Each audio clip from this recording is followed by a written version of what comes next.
Bismillahirrahmanirrahim. Assalamualaikum warahmatullahi wabarakatuh.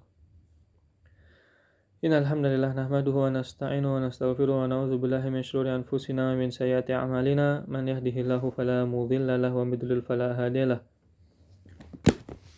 Asyhadu an la ilaha illallah wahdahu la syarikalah. Wa asyhadu anna Muhammadan abduhu wa rasuluh.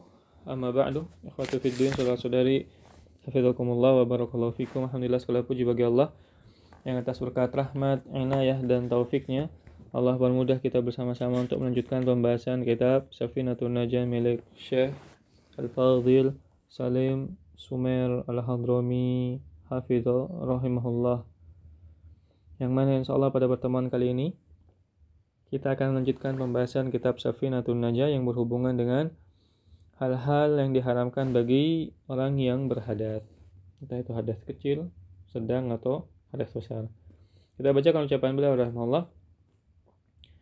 Man intaqadha wudu'uhu, barang siapa yang batal wudu'nya, haruma alaihi arba'atu asya, diharamkan baginya 4 hal. Ya, di sini disebutkan diharamkan baginya 4 hal. Yang pertama adalah as-shalah, diharamkan baginya untuk melakukan salat. Entah yang dia lakukan ini salat wajib atau salat sunnah. Entah yang dia lakukan yang semisal salat, semisal sujud tilawah, sujud syukur, ya, maka juga tidak diperbolehkan. Yang kedua adalah tawaf, tidak diperbolehkan orang yang batal wudhu melakukan tawaf, karena tawaf adalah salat, ya, kecuali Allah halalkan baginya berbicara. Entah tawaf yang sunnah atau tawaf yang wajib. Kemudian yang selanjutnya adalah mashul mushafi, menyentuh mushaf Al-Quran, tidak diperbolehkan. Dan segala macam yang tertulis di atasnya Al-Quran, Al-Quran, entah dari kertas, dari kayu, dan misalnya dari daun mungkin. Adapun Imam Nawawi rahimahullah menyebutkan dalam tibianya tidak boleh seseorang memegang Al-Quran, sampul Al-Quran, kertas-kertasnya atau kotak yang ada Al-Quran di dalamnya. Itu tidak diperbolehkan. Kecuali mungkin nanti dia meniatkan untuk membawa tas. Ya, dia niatkan isi tas itu mungkin ada kitab, ada baju. Dia niat untuk membawa tas dan isi-isinya, maka diperbolehkan. Ya. Berbeda mungkin menyentuh Al-Quran dalam bentuk aplikasi di handphone, maka ini berbeda, ya, berbeda dengan Al-Quran mushaf, ya, mushaf Al-Quran. Karena kenapa? Di handphone ini dalam bentuk aplikasi, dalam bentuk data-data, bukan tulisan. Begitu juga mungkin bisa kita kiaskan dengan seseorang yang membaca Al-Quran. Ya, dia mungkin lagi ke toko buku, toko Al-Quran, dia ngelihat ada tulisan Al-Quran. Ya, Al-Quran ada di dalam etalase dan dia baca sambil menunjuk-nunjuk kacanya. Ya. Apakah dia disebut menyentuh Al-Quran? Tidak, dia menyentuh kaca, tidak menyentuh Al-Quran. Apakah boleh? Ya boleh. Atau mungkin dengan apa yang membesarkan tulisan Al-Quran? Ya, proyektor mungkin. Apakah dia menyentuh Al-Quran? Tidak. Ya, tidak bisa disamakan. Maka wallahu a'lam. Ya. Saya pernah dapati ucapan ini pula dari Syekh Thariq Al-Maghribi hafizahullah dalam pembahasan tentang istilah dalam madhab Syafi'i, dan beliau mengatakan tidak masalah menyentuh Al-Quran dari handphone. Kemudian hamluhu, yang tidak diperbolehkan yang keempat adalah membawa Al-Quran. Ya, haram pula seseorang membawa Al-Quran dengan niat untuk membawa Al-Quran. Ya, maka dia harus niat membawa isi dari tasnya sebagaimana disebutkan di awal tadi. Imam Nawawi rahimahullah dalam tibianya menyebutkan wajib bagi seorang muslim menjaga kehormatan dan kemuliaan Al-Quran. Adapun Imam Nawawi Al-Bantani rahimahullah, beliau menyebutkan qala ashabuna wa ghairuhum law alqahu muslim fil qadurah waliyadu billahi ta'ala sara mulqi kafiran. Kalau ada orang muslim melempar Al-Quran, ya, maka melempar Al-Quran tadi ke kotoran, maka dia menjadi orang kafir. Ya, tegas dalam permasalahan ini karena mencela atau menghinakan syariat. Wa yuhramu 'alal junubi sittatu asya, dan diharamkan bagi orang yang junub pada 6 perkara. Yang pertama adalah as-shalah, melakukan salat. La yaqbalullah shalah bi ghairi tahur. Allah tidak menerima salat tanpa bersuci. Ya. Seandainya mungkin ada seseorang yang junub, dia tidak mendapati air, tidak bisa tayamum, maka dia harus sholat li hurmatil waqt, untuk memuliakan waktu. Setelah dia menjumpai air untuk mandi besar mungkin, ya, maka dia harus mandi besar dan dia sholat lagi, mengulang sholat yang di awal yang dia lakukan dalam keadaan junub. Kenapa hal tersebut dilakukan? Karena seandainya seseorang itu sedang junub, dia tidak melakukan sholat, ya, li hurmatil waqt, untuk memuliakan waktu, kemudian dia meninggal dalam keadaan tidak melakukan sholat, maka dia telah melakukan dosa yang besar, meninggalkan sholat. Adapun mungkin dia melakukan sholat li hurmatil waqt, kemudian dia meninggal, maka telah insya Allah Ta'ala tidak menuliskan dosa bagi dirinya karena dia telah melakukan sholat dalam keadaan darurat. Meskipun dalam hal ini ada khilaf di antara para ulama mazhab dengan mazhab-mazhab yang lain. Tapi kita di sini membawakan ucapan dalam mazhab Syafi'i. Dan ketika dia melakukan sholat li hurmatil waqt, dia tidak membaca kecuali hanya yang wajib saja, rukun-rukunnya. Membaca surat Al-Fatihah, tidak membaca surat-surat pendek yang merupakan sunnah. Dan juga diharamkan bagi orang junub adalah tawaf, sebagaimana disebutkan di atas. Ya, dalam permasalahan diharamkan bagi orang yang batal wudunya, sholat dan tawaf. Sama, di sini tawaf pun demikian. Yang ketiga, diharamkan bagi orang yang junub adalah menyentuh Al-Quran. Ya. Kalau ada orang junub menulis Al-Quran, maka dia tidak boleh menyentuh kertas Al-Quran tadi. Ya.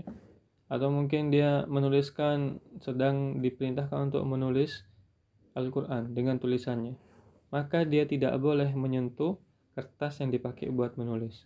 Hanya ujung penanya saja yang menyentuh ke kertas, tangannya tidak diperbolehkan. Kemudian selanjutnya,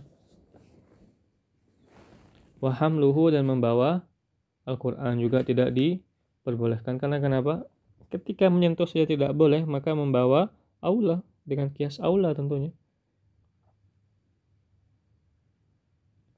Kemudian orang kafir pun tidak boleh. Ketika ada seorang muslim menjual Al-Quran kepada orang kafir, bagaimana hukumnya?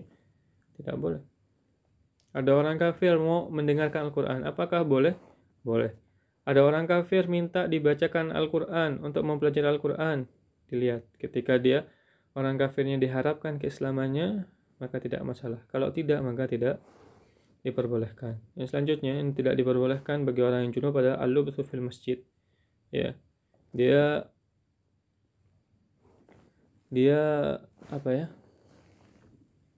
berdiam di masjid. Al-lubthu fil masjid, dia berdiam di masjid.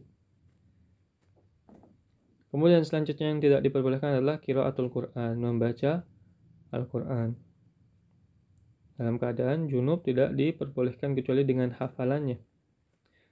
Wa yuhramu 'alal haid asyratu asya, diharamkan bagi seorang wanita yang haid 10 perkara, yaitu salat tidak diperbolehkan. Ya, tetapi dia tidak diperintahkan untuk mengqadha. Dia tidak wajib salat, tetapi dia tidak diwajibkan untuk mengqadha. Kemudian yang kedua adalah tawaf. Yang ketiga adalah mashul mushaf. Ya, Imam Nawawi rahimahullah dalam tibiannya menyebutkan kalau ada orang yang berhadas, entah junub, haid, kemudian membawa kitab fikih atau kitab keilmuan lainnya, maka dia diperbolehkan dengan niat tidak membawa Al-Quran, tapi dia niatkan untuk membawa kitabnya, zat kitabnya. Yang keempat adalah hamluhu, membawa Al-Quran, juga tidak diperbolehkan. Yang kelima adalah al-lubthu fil masjid, ya, berdiam, duduk di masjid, tinggal di masjid. La uhillal masjid li haid walal junub, Tidak halal masjid ini bagi seorang wanita yang haid atau orang yang junub. Yang keenam adalah qiraatul Quran, membaca Al-Quran. Tidak boleh bagi wanita yang haid kecuali dari hafalannya. Dan wanita yang haid tadi boleh untuk berzikir itu diperbolehkan, mengucapkan subhanallah, alhamdulillah dan semisal. Boleh pula wanita yang haid tadi membaca Al-Quran ya dengan hafalannya, atau mungkin dengan melihat tanpa menyentuhnya. Ya. Allahu a'lam. Yang ketujuan tidak diperbolehkan adalah saum, berpuasa. Ya, meskipun nanti ulama berselisih dalam ulama usul, apakah wanita yang haid ini tadi tidak diperbolehkan atas dasar haidnya atau atas dasar apanya? Tidak diperbolehkan puasa dan sholat. Ya, ulama di sini berselisih. Al-kulin tidak sah puasanya orang yang haid sampai dia suci. Ya. Dan dia berbeda dalam permasalahan sholat. Ketika dia sholat, berhubungan dengan sholat, maka dia tidak diperintahkan untuk mengqadha. Tapi dalam permasalahan puasa, dia harus mengqadha puasanya. Ya. Misalkan ada seorang wanita yang haid. Kemudian di malam hari mungkin jam 1, jam 2, atau jam 12 suci, sudah bersih, tapi dia belum mandi. Di hari esoknya, ya, subuhnya dia itu ingin bersahur untuk berpuasa, apakah boleh? Sedangkan dia belum mandi, ya di sini tidak masalah. Dia sahur dulu, baru dia nanti mandi. Sebelum kita melanjutkan dalam permasalahan sholat, kita kembali ke poin pertama. Ada seorang wanita mungkin. Wanita ini haid. Ya, baru suci mungkin di waktu asar. Jam 3 mungkin dia suci. Ya. Maka setelahnya dia melakukan sholat zuhur, kemudian dia melakukan sholat asar. Ya, dia melakukan sholat zuhur dan asar dia lakukan. Asar karena memang masih di waktu asar. Zuhur karena zuhur dan asar merupakan waktu yang bisa dijamak. Wallahu a'lam. Kemudian yang ke-8 tidak boleh dilakukan adalah bagi seorang wanita yang haid tidak boleh ditalak. Ya. Kalau sudah bersih baru ditalak. Karena talak di waktu haid disebut sebagai talak bid'i dan itu tidak diperkenankan. Yang ke-9 adalah al-murur fil masjid in fatat talwithuhu. Melewati masjid kalau dia takut darah haidnya jatuh. Khawatir darah haidnya jatuh. Ya, maka ketika dia takut hal tersebut, maka dia haram ya, melewati masjid. Kalau dia tidak khawatir, maka hukumnya adalah makruh. Saya tidak mendekatkan diri ke masjid. Kemudian ke-10 adalah al-istimta bima baina as-surrah wa rukbah, yaitu bersenang-senang bagi pasangan suami istri mungkin di antara pusar sampai lutut. Ya, seorang laki-laki boleh bersenang-senang dengan istrinya dalam keadaan haid antara pusar sampai lutut. Ya. Entah bersenang-senangnya dengan syahwat atau tanpa syahwat. Ya. Dan bersenang-senang dengan istri dalam hal ini maka kita bisa bagi menjadi dua. Yang pertama adalah antara pusar sampai lutut, maka tidak diperbolehkan, haram hukumnya. Ya. Yang kedua adalah selain di antara pusar sampai lutut, ya, bagian atas pusar atau di bawah lutut, maka dia boleh secara mutlak seorang laki-laki bersenang-senang dengan istrinya yang sedang haid di tempat itu. Ya, wallahu a'lam. Ini pembahasan yang bisa kita bahas pada pertemuan kali ini. Ada benarnya datang dari Allah Subhanahu wa taala, ada salahnya karena kekurangan ilmu yang kami miliki. Wabillahi taufik wal hidayah. Assalamualaikum warahmatullahi wabarakatuh.